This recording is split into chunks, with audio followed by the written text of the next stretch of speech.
Bienvenidos a un episodio más del podcast Libres para Elegir, elecciones 2026.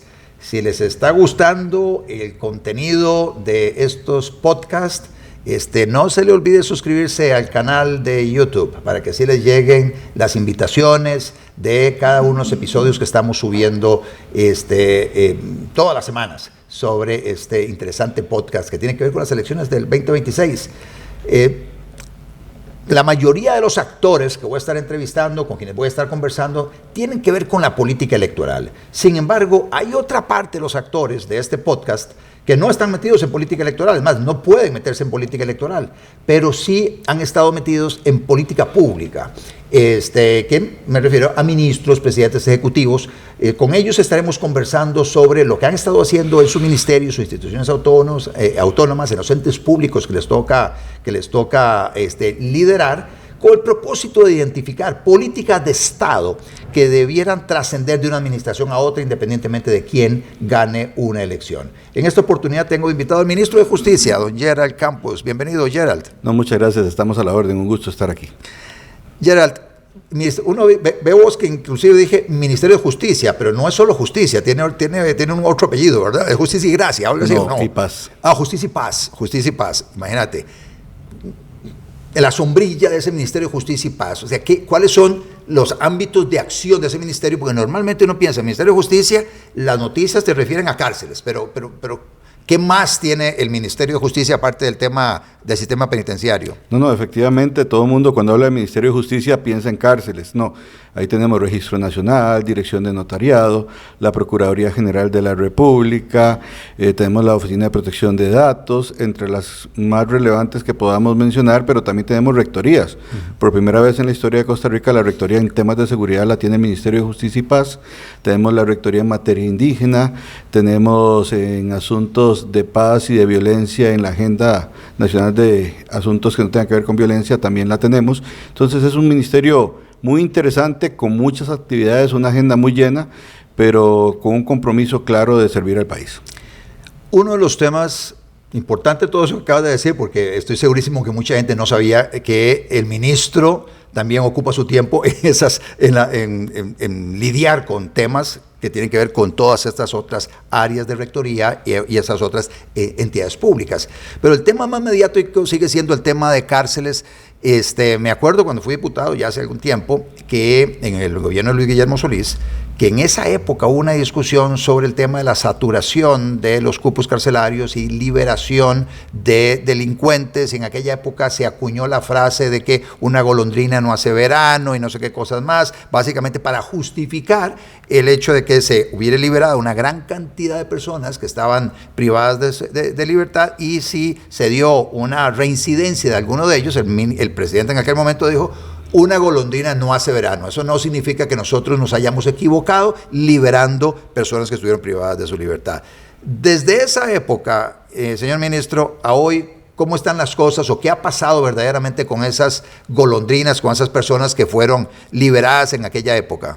¿Qué ha pasado? Que encontramos un sistema penitenciario muy alcahueta, falto de control, falto de dirección, y lo más grave, en unos 20 años no se había invertido en infraestructura. Efectivamente, habían temas de sobrepoblación, hacinamiento. Hoy en día tenemos un hacinamiento de casi el 30%. ¿Cuántos cupos carcelarios hay? Hay para un promedio de unos 13.700, 13.800, pero nuestra ocupación actual es de 17.500 personas. Esa es la saturación que mencionas. Esa es la saturación, y efectivamente nosotros cuando llegamos giramos línea. Nadie va a salir sin el cumplimiento de la pena y sin un estudio de perfilado criminal. ¿Qué es lo que estábamos haciendo con esto y queremos hacer? Pues poner niveles de los privados de libertad entre los más peligrosos, los que tienen un peligro medio y los que son los menos peligrosos. Empezamos a trabajar en eso y también viendo en posibilidades de cómo poder mejorar la infraestructura. Don Otto, si usted quiere cambiar el techo de su casa, usted no puede vivir en su casa. Si yo quiero hacer una remodelación dentro del sistema penitenciario, no podía tenerlos ahí. Eso es lo que nos ha impedido. Una de las primeras ideas que hicimos fue tratar de hacer estructuras livianas que se satanizaron por un asunto de carpas. Y el informe técnico nunca habló de carpas. Entonces se vendió la idea de carpas, no nos dieron la aprobación del presupuesto. ¿Qué queríamos con esto? Tomar unas 2.000 personas que ya estaban identificadas de un perfil bajo, capacitarlas en alguna actividad que fuera productiva y en un convenio con el Ministerio de Trabajo que ellos pudieran cumplir y salir a una opción laboral. Porque ¿cuál es nuestra realidad? ¿Qué empresa contrata a una persona que viene del sistema penitenciario?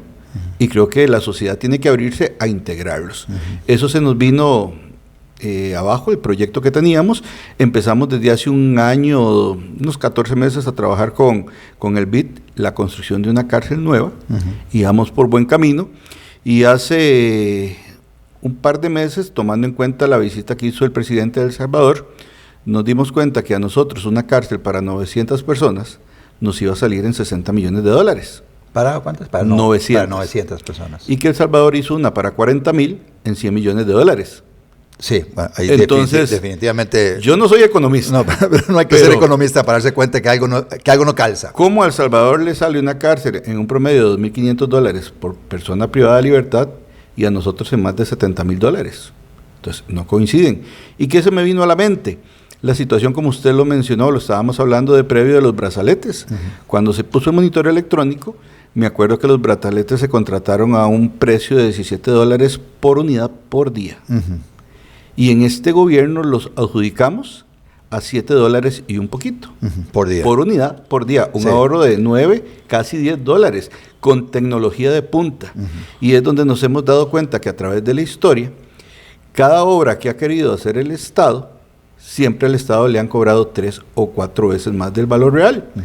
No me quedé con la duda, hablé con el señor presidente, le dije: es necesario ir a El Salvador, quiero conocer los procesos, cómo elaboraron los diseños, los planos, el financiamiento, y ver la cárcel, y ver los otros modelos.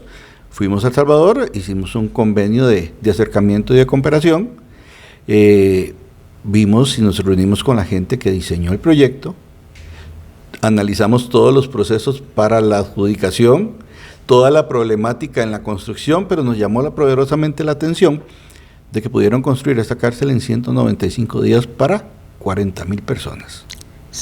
Duraron desde que se tomó desde que pusieron la primera piedra. Desde que se dio la orden de inicio, desde que pusieron la primera piedra, 195 días. Estamos hablando de casi 6 meses. 7 meses. 7 meses en construir una cárcel para 40,000 reclusos. Sí, eso, para quienes estamos, llevamos mucho rato aquí en el tema de llevar el pulso a la política en Costa Rica, se dan cuenta que acá es impensable algo así. Jurídicamente y normativamente es impensable porque todo está hecho para entrabar las instituciones de gobierno. Tenemos un sistema normativo obsoleto. Debería ser mucho más ágil, y yo lo asimilo mucho al sector privado. Es que hay cosas que urgen ya y tienen que hacerse ya. Si seguimos con los plazos que tenemos regulados, no los vamos a cumplir. ¿Sabes qué se construyó rápido? El Estadio Nacional. Pero no lo construimos nosotros. Sí, pero lo menciono ahora que hablamos de infraestructura importante y grande. Lo construyeron los chinos en su momento, sí. ¿Qué hizo El Salvador? Bueno, dividió la estructura en 4 partes. Asignó 3 de ellas a 3 empresas salvadoreñas. No había una cuarta, entonces seleccionaron una empresa mexicana y ellos iban supervisando el proceso de construcción y se dieron cuenta que las 3 empresas salvadoreñas iban a un ritmo interesante, pero la empresa mexicana se iba retrasando porque no tenía esa curva de aprendizaje de cómo se compra, cómo se factura y todo esto en El Salvador. Sí. Entonces, pudimos conocer todas las dificultades. ¿Y qué nos traemos acá? Pues la posibilidad de tener un diseño. Tuvimos acceso a los planos de ellos, tropicalizado a Costa Rica. ¿Qué es lo cierto? Que este diseño de la cárcel de máxima seguridad en Salvador es completamente de lujo comparado con lo que hay en Costa Rica hoy. Y mucha gente está hablando de que hay violación a derechos fundamentales. Yo tuve oportunidad de visitar con mi equipo, fui con el viceministro y 2 personas técnicas en administración y en arquitectura, y vimos, había mucho orden, mucha disciplina, mucho control, y creo que es parte de las cosas que venimos implementando ya dentro del ministerio desde el inicio de gestión. Y precisamente ayer salió un informe del Banco Mundial donde habla de la situación de criminalidad de América Latina y el Caribe, y habla de 3 ejes fundamentales: tener el control del sistema penitenciario, tener un adecuado funcionamiento del sistema policial, pero el tercero, una adecuada administración de justicia. Lo que estamos haciendo dentro del sistema no es de la noche a la mañana, Veníamos con un proceso, ¿por qué? Porque hicimos equipos de trabajo operativos, técnicos y jurídicos. ¿Por qué los jurídicos? Por todos los recursos de amparo, la Defensoría de los Habitantes, la Comisión de la Tortura, estar bien consolidados. ¿Cuál fue el primer golpe? Cerrar las pulperías.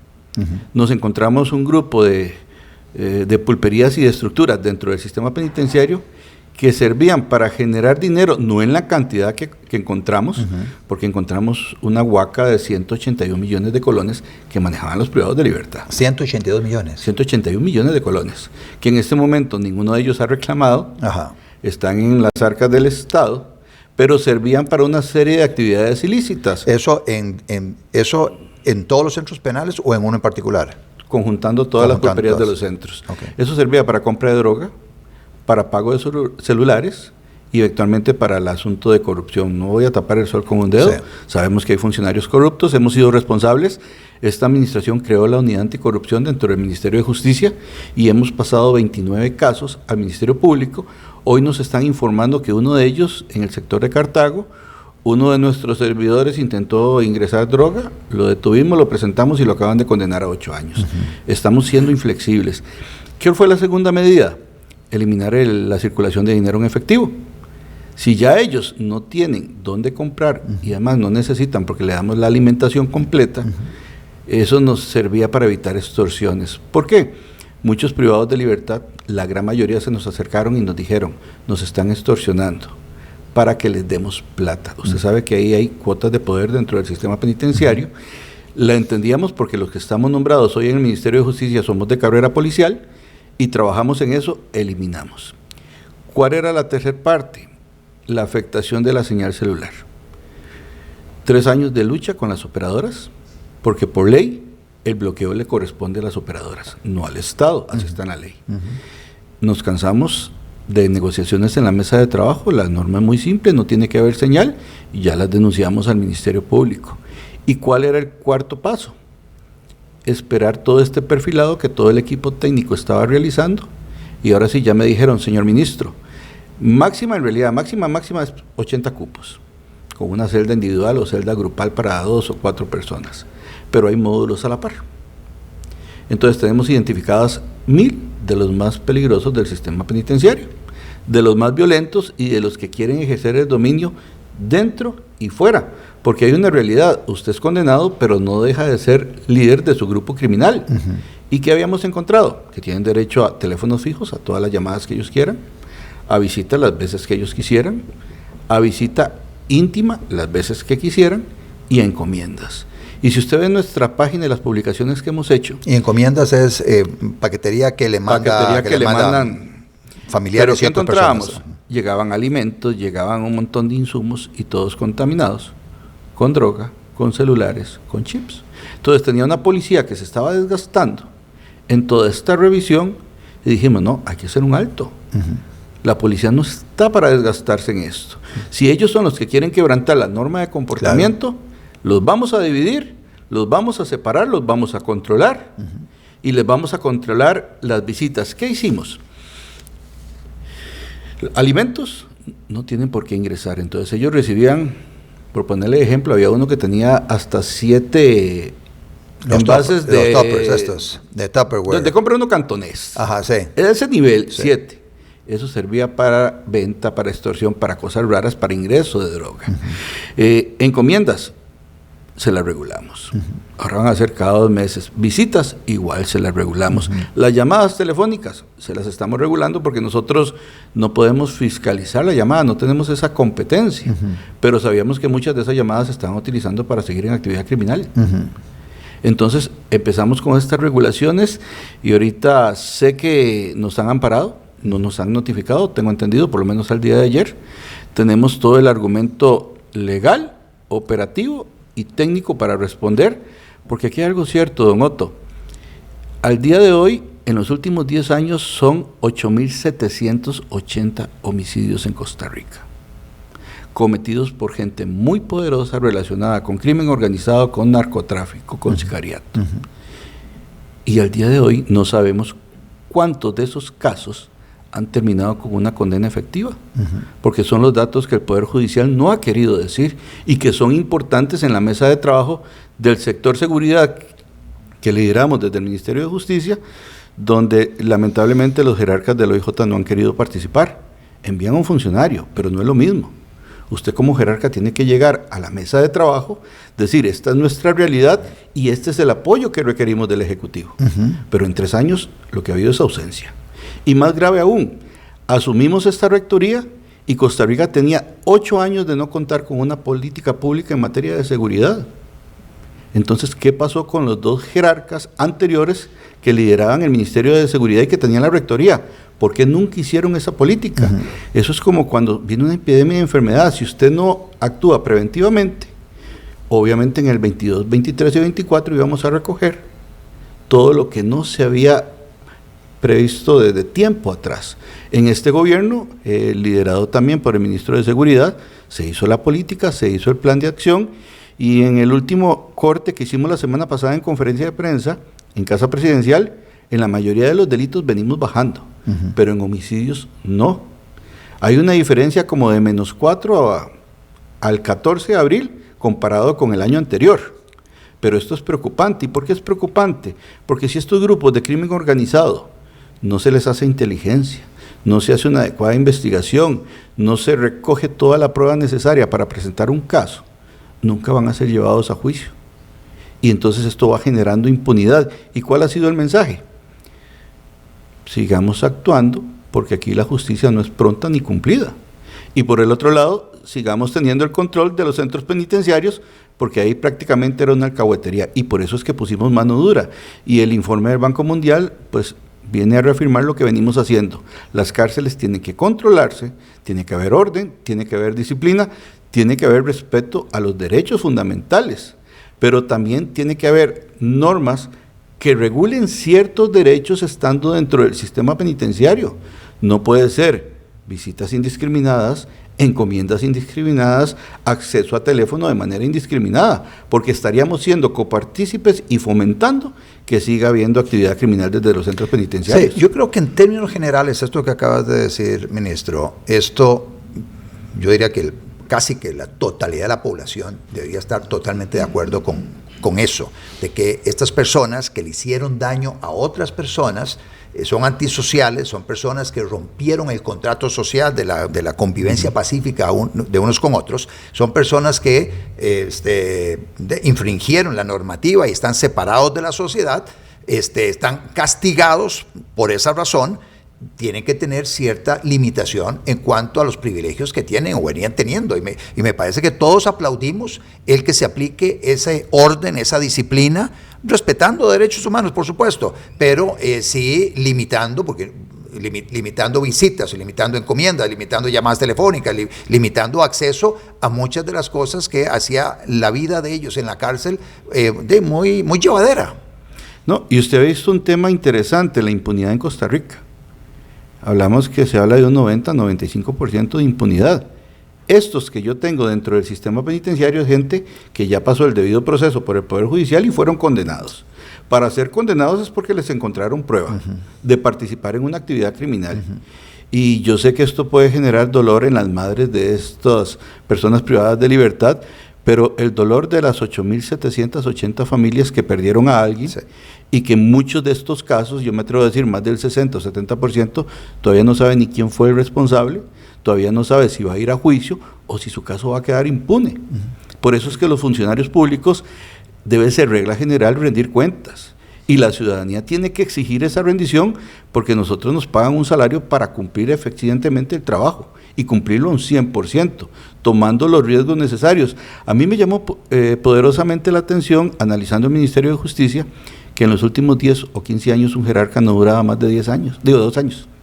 Un jerarca del Ministerio de Justicia, sí, ajá. Lo cambiaban constantemente. Sí. En este gobierno por lo menos ya llevamos 3 años, al 8 de mayo de este, sí, y esperamos finalizar, porque hay un compromiso con el país, hay proyectos que hay que finalizar y hay que tener la valentía para hacerlos.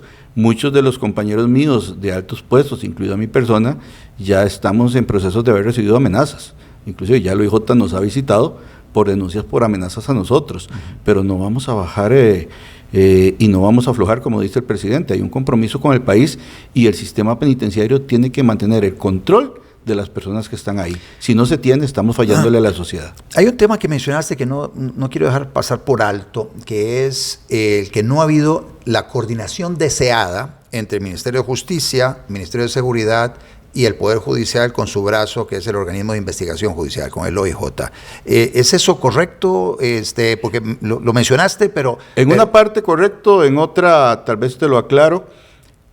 Las instituciones del Estado, por primera vez en el sector seguridad, se vienen reuniendo religiosamente todos los meses. Lo hacemos en el auditorio del Registro Nacional y todos participamos. Ahí vemos la situación real. Está el PANI, está el ICD, está la PCD, está Seguridad Pública, está el Ministerio de la Presidencia, está el Ministerio de Justicia, diversos actores importantes, 911, los que usted se quiere imaginar. También es invitado el Ministerio Público, también es invitado el OIJ. A esas mesas de trabajo, los jerarcas de esas dos dependencias del Ministerio Público y del OIJ no han llegado. Y es donde a veces yo lamento. Yo vengo de OIJ y conozco la casa. Entonces, uno entiende, pero no es lo mismo que usted comente el problema en una entrevista a los medios de comunicación, que usted venga con autoridad, dé un informe y diga qué se requiere para coordinar efectivamente. La labor preventiva es muy importante. La labor represiva es sumamente importante, claro. Tienen que ir de la mano. Entonces, estos insumos de los datos, de los casos que ellos están manejando, es importante para nosotros. Fundamental. Yo le mandé una nota al director del OIJ donde le dije, a raíz de los comentarios que hacía de que desde el sistema penitenciario se seguían haciendo llamadas, que por favor me dijera de cuál centro, el día y la hora. Eso fue lo único que pedí, porque yo trabajo por roles de los grupos de guardia. Por supuesto. Entonces, con eso yo hago el análisis. Información básica. Pero me dijo, don Gerald, y me respondió el subdirector del OIJ, con base al 295 del Código Procesal Penal no le puedo dar la información. Yo no le estoy pidiendo detalles. Sí. Pero resulta que en otro caso famoso sonado, sí dijo que en un hospital de Cartago alguien había ingresado a una computadora y se habían borrado 300 no sé cuántos más mensajes. Entonces uno dice, hay interés de trabajar por Costa Rica. Estamos todos comprometidos. Y es ahí donde debemos de reflexionar. ¿Por qué? Porque nadie llora a los muertos ajenos. Hasta que no nos pase, no vamos a reflexionar. Y no se vale, porque cada día están muriendo costarricenses. Y eso hay que evitarlo y hay que hacer un frente común. Del lado del Ejecutivo no nos hemos quedado cruzados de brazos, hicimos la política pública, hicimos el plan de acción, hemos presentado proyectos de ley para reformar y endurecer todo el sistema de investigación. Ya me aprobaron la ley que ingresar celulares al centro penitenciario sea delito, pero fueron 14 meses de análisis para una norma sencilla. Entonces, no hay productividad. Ya eso quedó en firme en el segundo debate, es una herramienta más que vamos a tener. En cuanto al sistema penitenciario, increíble, Costa Rica no tiene una ley. No hay una ley que regule el sistema penitenciario, solo hay una ley que regula la adaptación social. Iniciando gobierno, dentro del bloque que presentó el señor presidente, presentamos una ley del sistema penitenciario para regularlo nosotros. ¿Por qué? ¿Qué es lo que tenemos hasta hoy? Una lucha de poder. O somos nosotros los que controlamos administrativamente o son los jueces de ejecución de la pena. No les gustó a la Asamblea, lo archivaron, tomó realce un proyecto de ejecución de la pena que presentó el Poder Judicial en asocio de varios diputados, incluida la señora Gloria Navas. Estuvimos en las mesas de trabajo, pero en noviembre del año pasado dijimos, no, es la misma alcahuetería. No podemos seguir, hay que regularlo todo.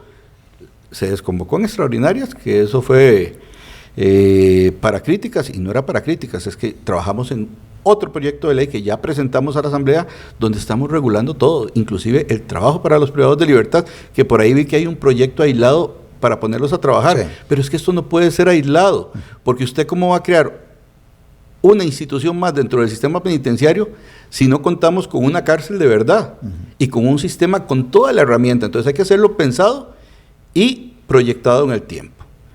Por eso es que presentamos esa ley, esperamos que sea bien vista y la decisión y la opción es clara.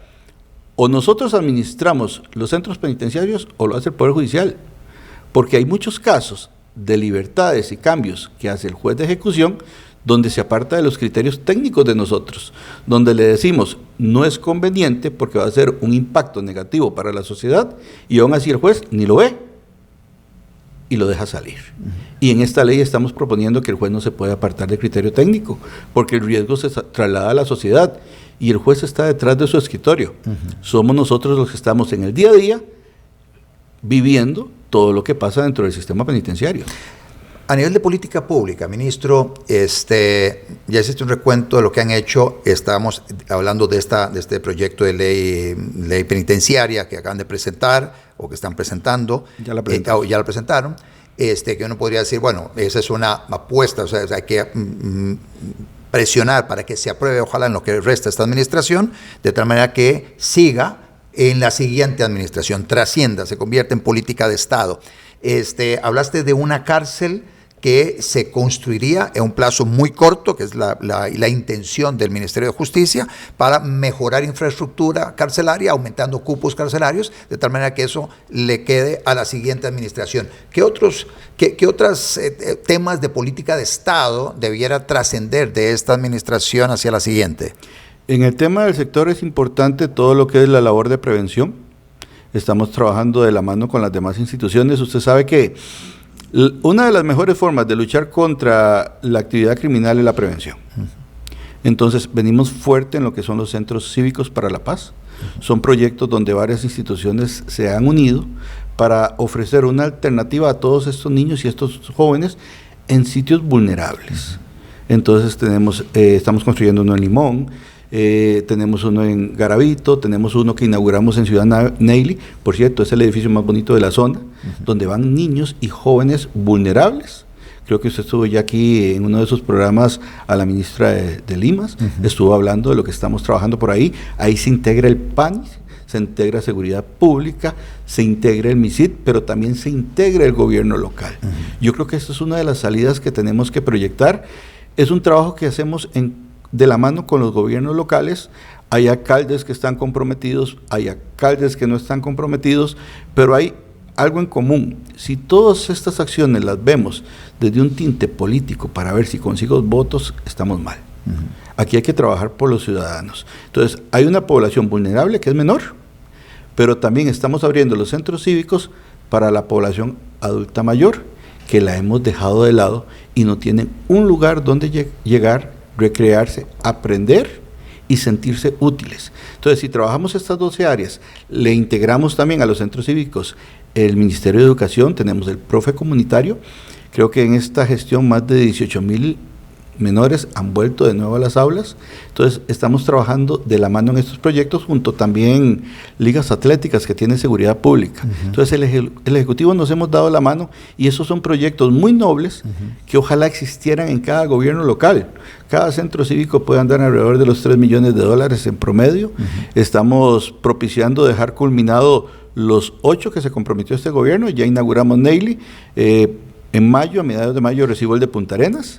Estamos con Liberia, estamos en San José, estamos en Alajuela. En Alajuela lo vamos a construir en el Infiernillo. O sea, no son lugares bonitos, pero hay que encender una luz donde hay más criminalidad. Y son proyectos. Otro tema interesante, la rectoría en tema indígena. Durante muchos años existió una ley y nunca nadie le había puesto atención. Durante este gobierno se empezaron a recuperar territorios y a pagarlos. Ya hemos hecho en casi 9, 10, esperamos este año recuperar nuevos territorios. ¿Y esto qué es lo que estamos haciendo? Evitando la violencia, para que no se hagan recuperaciones a la fuerza. A la fuerza, sí, y poder trabajando. Yo creo que es interesante trabajar en estos modelos de prevención.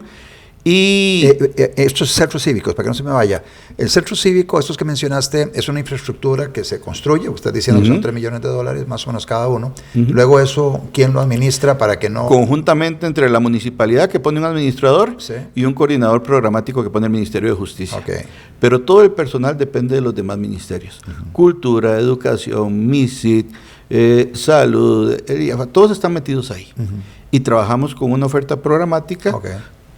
Y le damos la posibilidad a esos niños de que vengan a nosotros, que puedan divertirse, pues hay canchas de fútbol, skatepark, pintura, danza, teatro, y a partir de eso también fortalecemos todas sus habilidades blandas. Entonces los estamos recogiendo de las manos del crimen organizado.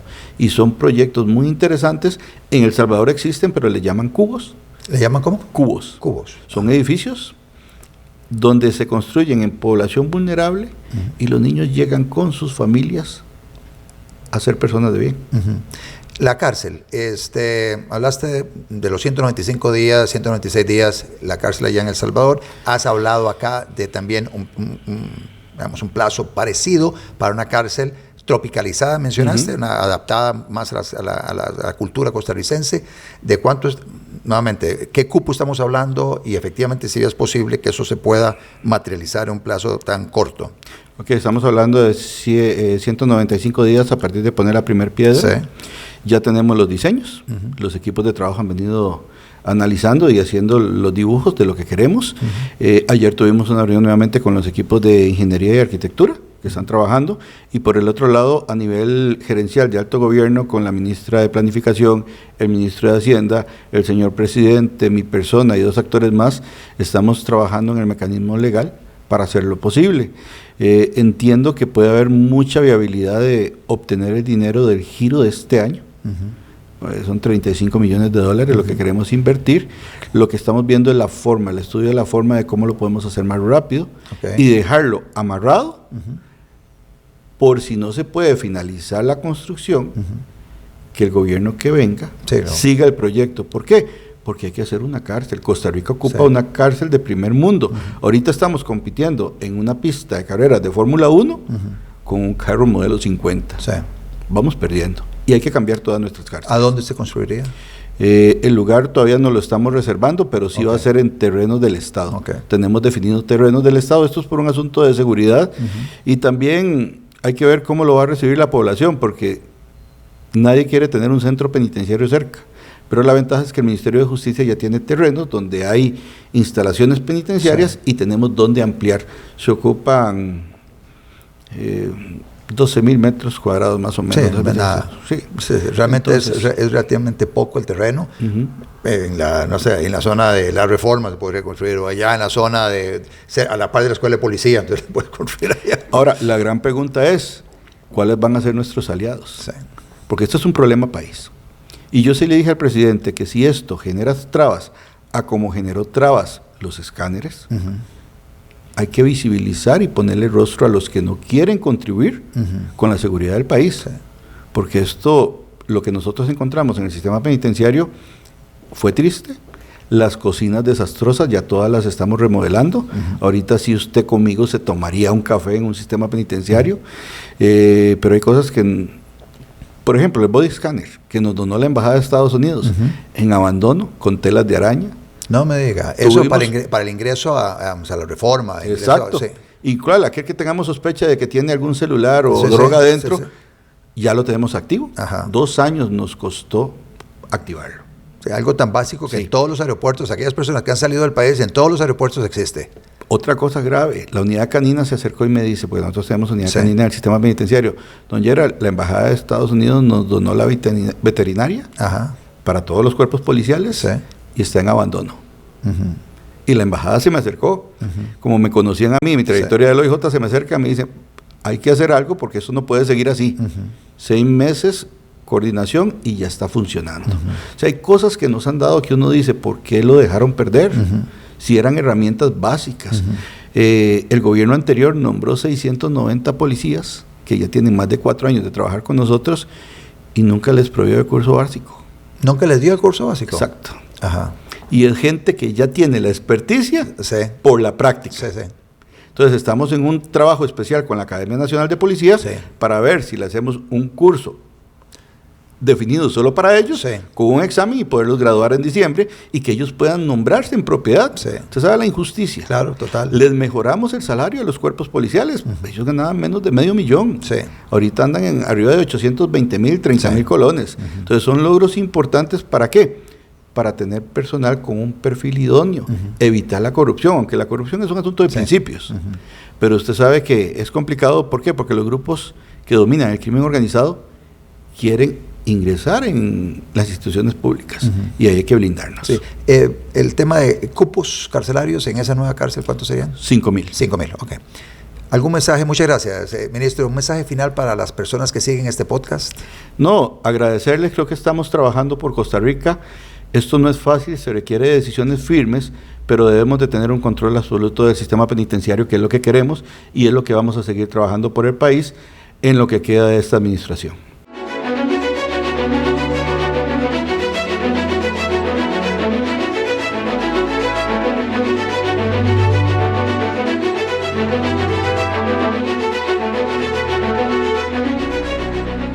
Podcast con Otto Guevara.